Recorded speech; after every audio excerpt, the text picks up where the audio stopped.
Good morning, সুপ্রভাত। আশা করি সবাই ভালো আছে। জানি দেশের পরিবেশটা খুবই গরম, বাট এখানের পরিবেশটা একদমই নরম। দেখছেন তো কি সুন্দর গোলাপি আকাশ। দিনটা ছিল 16ই মার্চ। সবাই মিলে ঘুরতে যাচ্ছিলাম মিলফত সাউন্ড। সবাই বলে এখানকার কি it's a eight wonders of the world. হ্যাঁ, প্রথমে আমি শুনে একটু অবাকই হয়েছিলাম যে এইট ওয়ান্ডার্স, বাট বিশ্বাস করুন, যাওয়ার পর, দেখার পর, উপভোগ করার পর ঠিক আমারও মনে হয়েছিল যে নিউজিল্যান্ডে এসে যদি এটা কেউ মিস করে, ইটস বিগ লস। হঠাৎ এমন ঝোড়ো হাওয়া আর বৃষ্টি নামলো যে আশেপাশের পরিবেশটা আরো সুন্দর হয়ে গেল।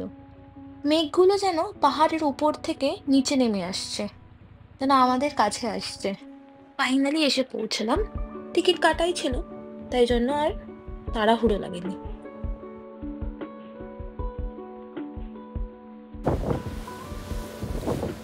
এত পরিমাণে হাওয়া দিচ্ছিল যে সবাই নিজের ফ্যাশন ছেড়ে সোয়েটার, জ্যাকেট, অ্যান্ড রেনকোটে চলে আসছিল ধীরে ধীরে।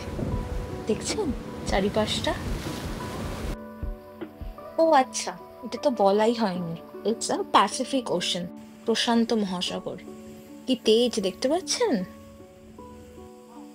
এই যে ওয়াটারফলসটা দেখতে পাচ্ছেন, এর অনেকটা সামনে আমাদের পাইলটস নিয়ে গেছিল। যাই হোক, এই 2 ঘন্টার জার্নিটা আমার সারা জীবন মনে থাকবে। অবশ্যই নেক্সট টাইম আবার যাব। যদিও বা অনুযায়ী এই নিয়ে 3 বার, এখানে সবাই মাল্টিপল টাইম এসেছে, আমারই প্রথম। আলাদাই এক শান্তি পাওয়া যায় এখানে। মানে আমার ফার্স্ট এক্সপিরিয়েন্স, বাট সবাই বলে চারিদিকে শান্ত পাহাড় আর অশান্ত মহাসাগর। যাই হোক, টুকটাক ফটোশুট, রিলস, ফটো তোলা, সবকিছু সেরে আস্তে আস্তে আবার ডকের দিকে ফিরে যাচ্ছি আমরা। হ্যাঁ, এটা তো দেখানোই হয়নি, এটা হচ্ছে টেরেস, মানে আমাদের ক্রুজের টেরেস। দেখেছেন? হাওয়াতে আমরা দাঁড়ানো ঠিক যাচ্ছে না দু-ঘন্টার জাস্ট। জন্য এমন নো নেটওয়ার্ক জোনে চলে গেছিলাম যে এই সুন্দর দৃশ্যগুলো বাড়ির লোকেদের, বন্ধুদের দেখানোর উপায়ও ছিল না, শুধুমাত্র ভিডিও ছাড়া। আস্তে আস্তে আবার গাড়ির দিকে যাওয়া, আবার বাড়ির পথে রওনা দেওয়া। ফিরতে একটু লেট হয়েছিল বটে, বাট ডিনার করে আমরা ফিরে এসেছিলাম। যাই হোক, কেমন লাগলো ব্লগটা নিশ্চয়ই কমেন্টে জানাবেন। আজকের মতো টাটা, বাই বাই।